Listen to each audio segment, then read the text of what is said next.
আসসালামু আলাইকুম ওয়া রাহমাতুল্লাহি ওয়া বারাকাতুহু।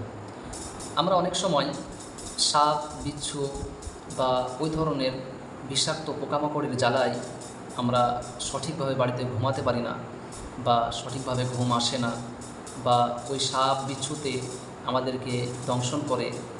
এর ফলে অনেকেও মৃত্যুবরণ করেছেন। এর ফলে অনেকে অনেক বেদনা, কষ্ট ভোগ করেছেন।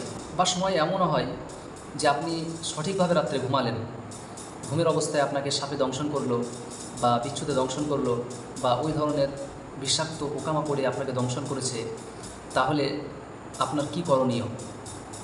মুয়াত্তা ইমাম মালিকের 1773 নম্বর হাদিসে হযরত আবু হুরায়রা রাদিয়াল্লাহু তাআলা আনহু থেকে বর্ণিত আছে, সালামা গোত্রের এক ব্যক্তি এসে জনাবে মুহাম্মদুর রাসূলুল্লাহ সাল্লাল্লাহু আলাইহি ওয়াসাল্লামকে বলিলেন, ইয়া রাসূলুল্লাহ, আমি রাত্রে ঘুমাই নাই। তো তখন জনাবে মুহাম্মদুর রাসূলুল্লাহ সাল্লাল্লাহু আলাইহি ওয়াসাল্লাম জিজ্ঞাসা করলেন, কেন ঘুমাও না? কিসের জন্য ঘুমাওনি? তখন সেই ব্যক্তি বলল, ইয়া রাসূলুল্লাহ, ইয়া হাবিবাল্লাহ, আমাকে রাত্রে ঘুমানো অবস্থায় বিষাক্ত কোনো জিনিসে, সাপে বা বিচ্ছু বা ওই ধরনের কোনো বিষাক্ত জিনিসে আমাকে দংশন করেছে। তখন জনাবে মুহাম্মদ রাসূলুল্লাহ সাল্লাল্লাহু আলাইহি ওয়াসাল্লাম বললেন, তুমি যদি এই দোয়াটি পড়ে ঘুমাতে তাহলে তোমার কোনো ক্ষতি হতো না। দোয়াটি হচ্ছে, আউযু বিকালিমাতিল্লাহি তাম্মা মিন কুল্লি শাররি মা খালাক। দোয়াটি কখন পড়তে হবে এবং কবার পড়তে হবে, এ বিষয়ে হযরত আবু হুরায়রা রাদিয়াল্লাহু তাআলা আনহু থেকে বর্ণিত জনাবে মুহাম্মদ রাসূলুল্লাহ সাল্লাল্লাহু আলাইহি ওয়াসাল্লাম বলেছেন, যে ব্যক্তি মাগরিবের পরে 3 বার এই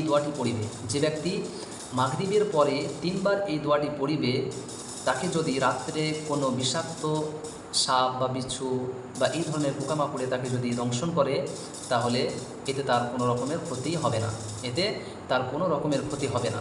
হযরত সুহাইল রাদিয়াল্লাহু তাআলা আনহু বলেন, আমাদের পরিবারের সকলে এই দোয়াটি মুখস্থ করে নিয়েছিল এবং প্রত্যেক দিন রাত্রে এই দোয়াটি পড়ত এবং এই দোয়াটি পড়ে প্রত্যেক দিন রাত্রে ঘুমাতো।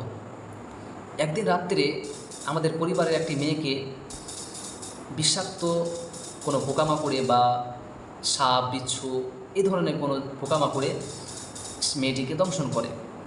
তো আল্লাহ পাক রব্বুল আলামিনের কারিশমায়, আল্লাহ পাক রব্বুল আলামিনের রহমতে বা এই দোয়ার ওসিলায় আল্লাহ পাক রব্বুল আলামিন ওই মেয়েটিকে সাপের বা বিচ্ছুর বা ওই ধরনের পোকামাকড়ের বিষ থেকে আল্লাহ পাক রব্বুল আলামিন হেফাজত রেখেছেন। ওই দোয়াটি কি? দোয়াটি হচ্ছে, আউযু বিকালিমাতিল্লাহি তাম্মা মিন কুল্লি শাররি মা খালাক।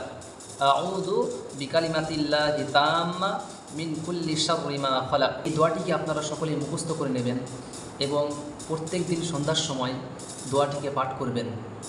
আল্লাহ পাক রব্বুল আলামিন আপনাকে দোয়ার ওসিলা করে ইনশাআল্লাহ এই ধরনের বিষাক্ত পোকামাকড় বা সাপ, বিচ্ছু এদের বিষ থেকে হেফাজত রাখবেন ইনশাআল্লাহ।